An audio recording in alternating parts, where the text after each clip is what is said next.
As has been said, the hill, which had been built to be the Turian headquarters of the Triplanetary Service and which was now the headquarters of the half-organized Solarian Patrol, was and is a truncated, alloy-sheathed, honeycomb mountain. But, since human beings do not like to live eternally underground, no matter how beautifully lighted or how carefully and comfortably air-conditioned the dungeon may be, the reservation spread far beyond the foot of that gray, forbidding, mirror-smooth cone of metal. Well outside that far-flung reservation there was a small city. There were hundreds of highly productive farms, and, particularly upon this bright May afternoon, there was a recreation park containing, among other things, dozens of tennis courts. One of these courts was 3/4 enclosed by stands, from which a couple of hundred people were watching a match which seemed to be of some little local importance. 2 men sat in a box which had seats for 20, and watched admiringly the pair who seemed in a fair way to win in straight sets the mixed doubles championship of the hill. Fine-looking couple, Rod,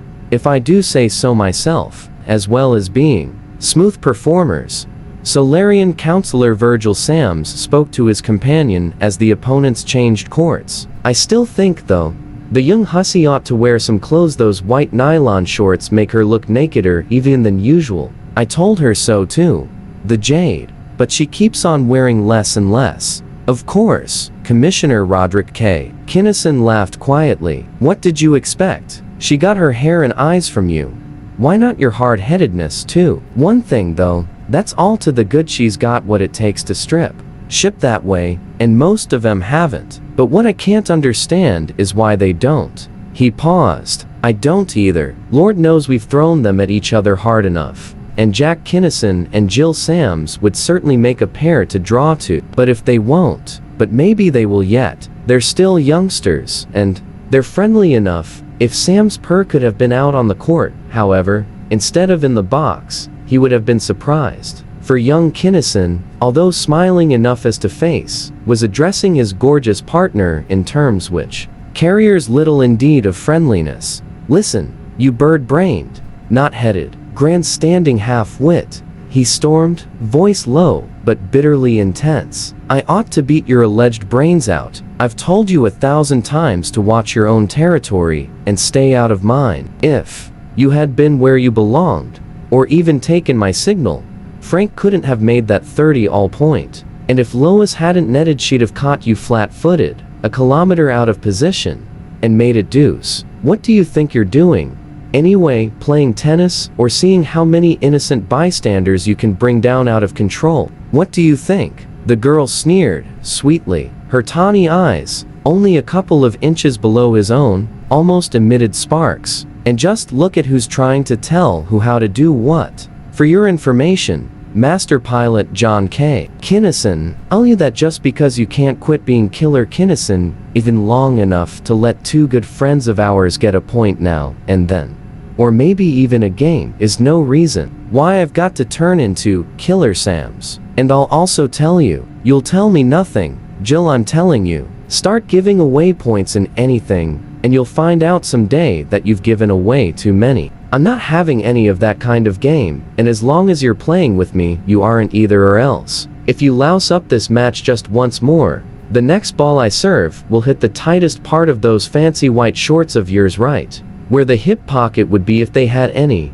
and it'll raise a welt that will make you eat off of the mantle for 3 days. So watch your step, you insufferable lug. I'd like to smash this racket over your head. I'll do it too, and walk off the court. If you don't, the whistle blew. Virgilia Sams, all smiles, towed the baseline and became the personification, an embodiment of smoothly flowing motion. The ball whizzed over the net, barely clearing it a sizzling service ace. The game went on, and a few minutes later, in the shower room, where Jack Kinnison was caroling lustily while plying a towel, a huge young man strode up and slapped him ringingly between the shoulder blades. Congratulations, Jack, and so forth. But there's a thing I want to ask you. Confidential, sort of. Okay, shoot. Haven't we been eating out of the same dish for these many moons? Why the diffidence all of a sudden, Maze? It isn't in character. Well,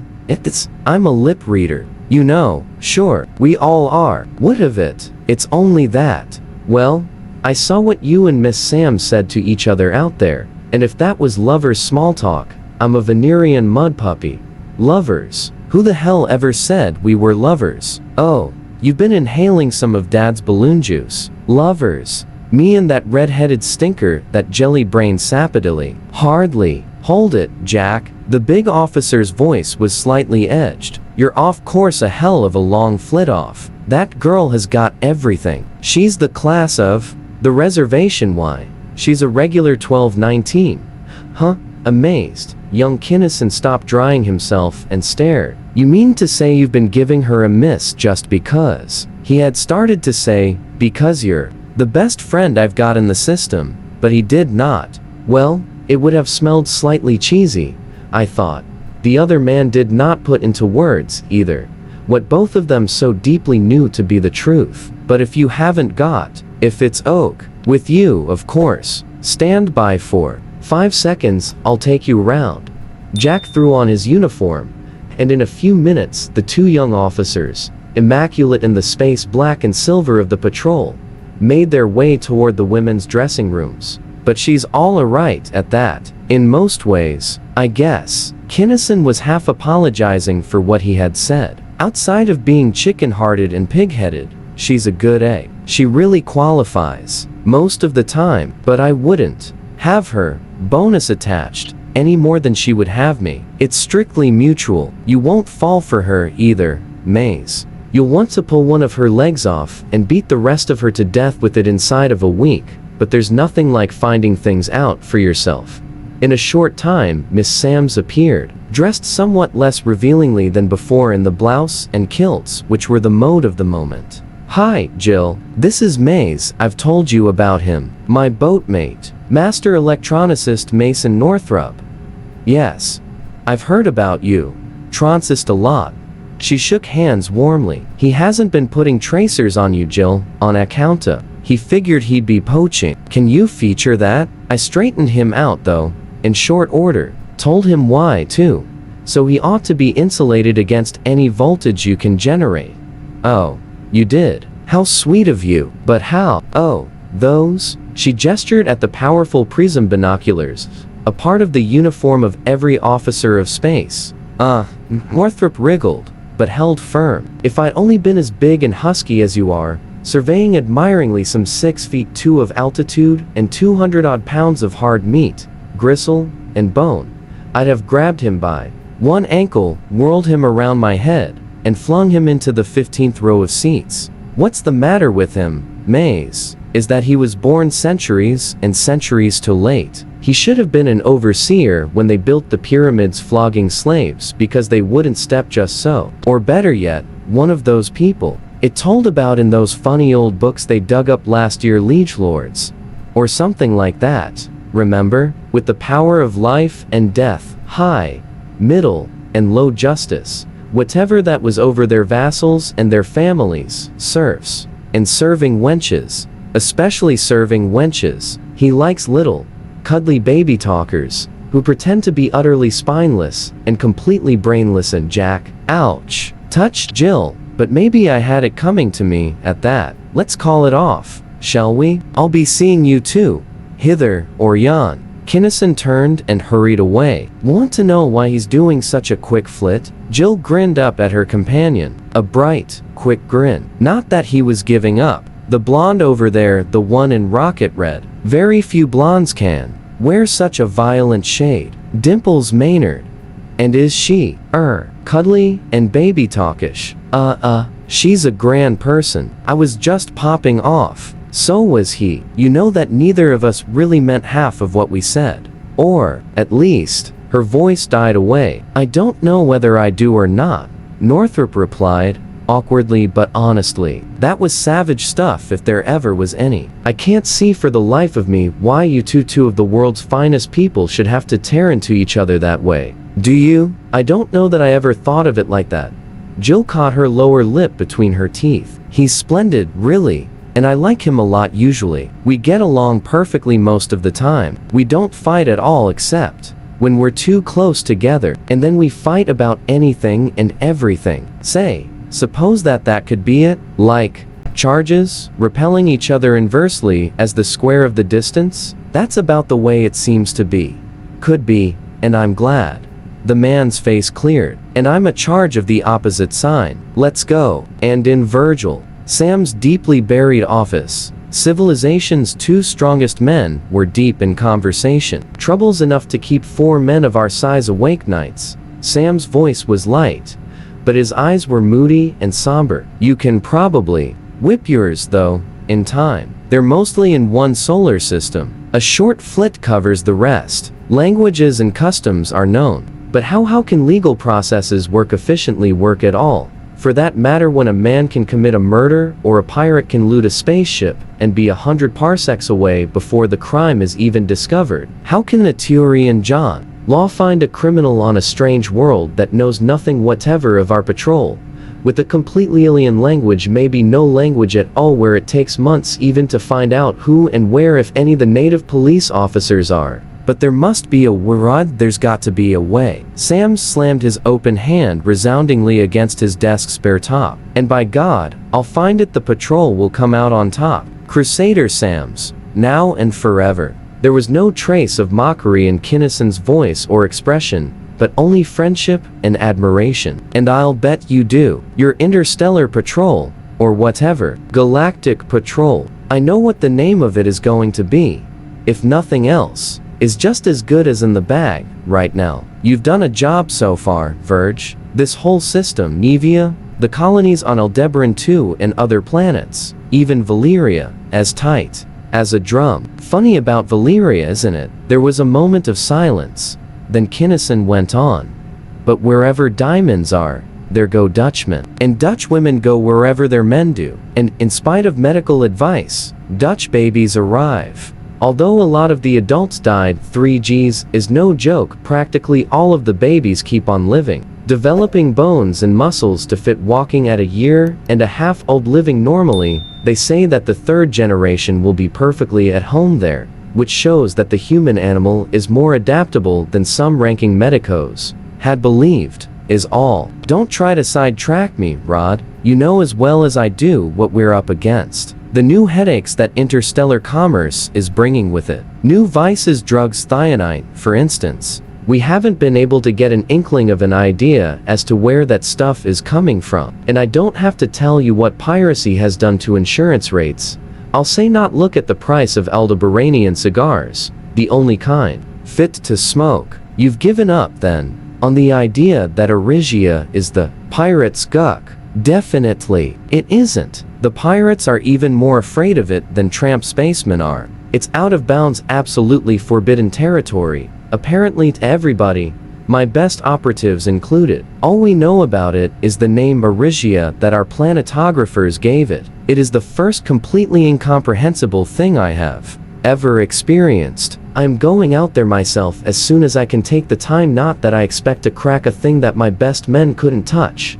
But there have been so many different and conflicting reports. No two stories agree on anything, except in that no one could get anywhere near the planet, that I feel the need of some first-hand information. Want to come along? Try to keep me from it. But at that, we shouldn't be too surprised.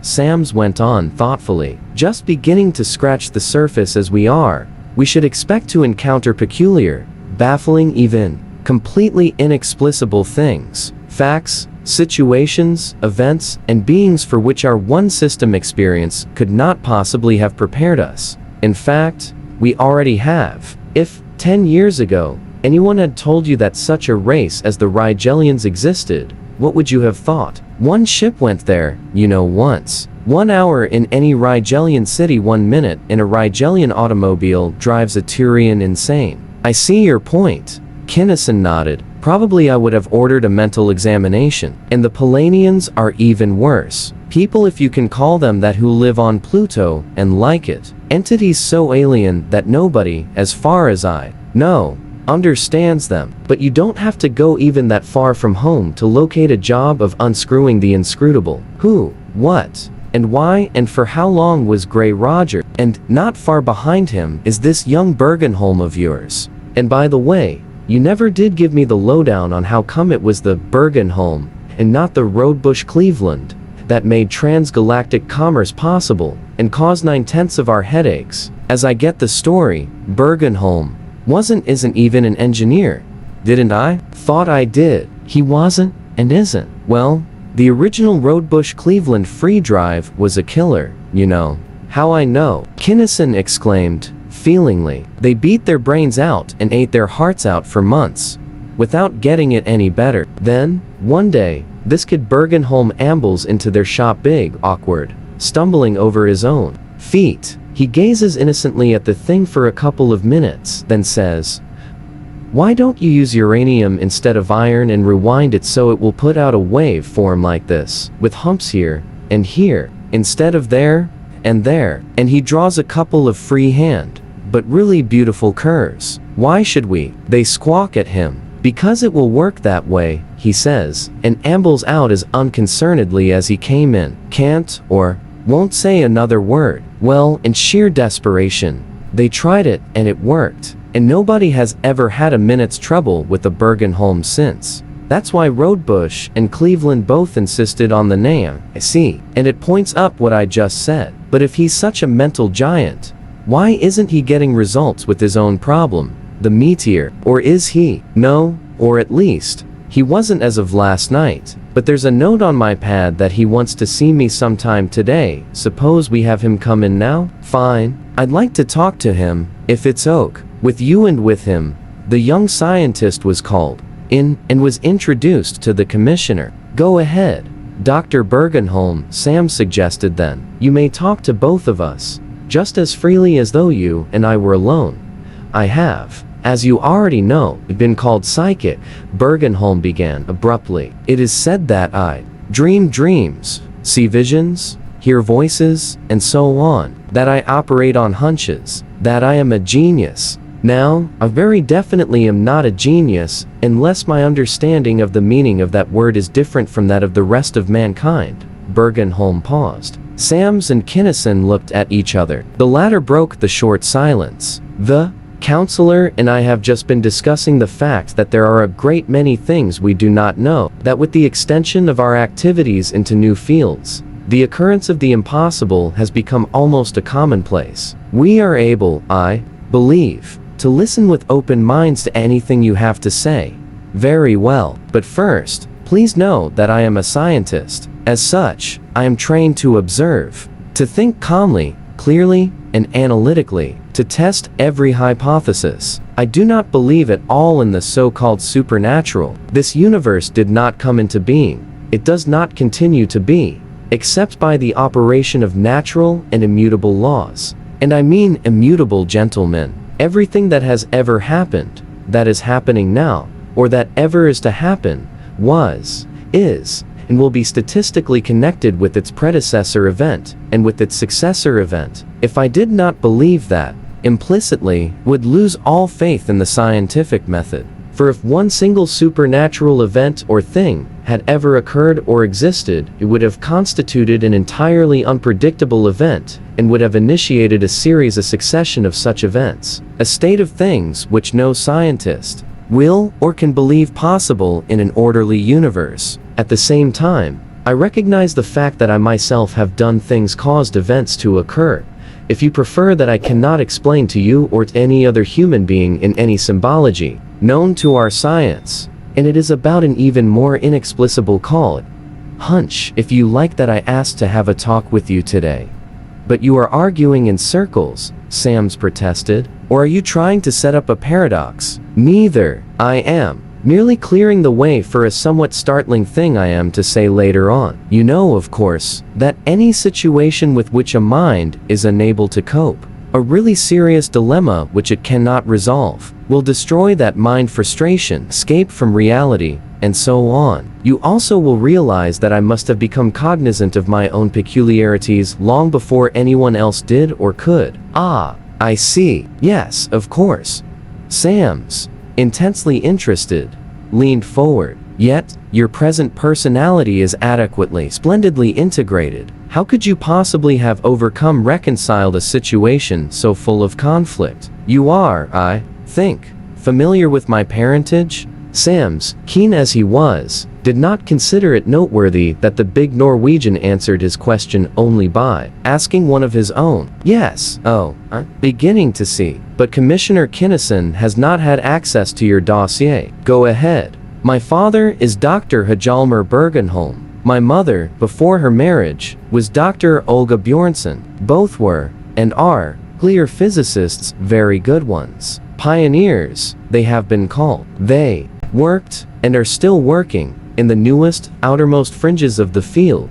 Oh, Kinnison exclaimed. A mutant, born with second sight, or whatever it is. Not second sight, as history describes the phenomenon. No, the records do not show that any such faculty was ever demonstrated to the satisfaction of any competent scientific investigator. What I have is something else. Whether or not he will breed true is an interesting topic of speculation, but one having nothing to do with the problem now in hand. To return to the subject, I resolved my dilemma long since. There is, I am absolutely certain, a science of the mind, which is as definite, as positive, as immutable of law, as is the science of the physical. While I will make no attempt to prove it to you, I know that such a science exists, and that I was born with the ability to perceive at least some elements of it. Now to the matter of the meteor of the patrol. That emblem was, and is purely, physical. The pirates have just as able scientists as we have. What physical science can devise and synthesize, physical science can analyze and duplicate. There is a point, however,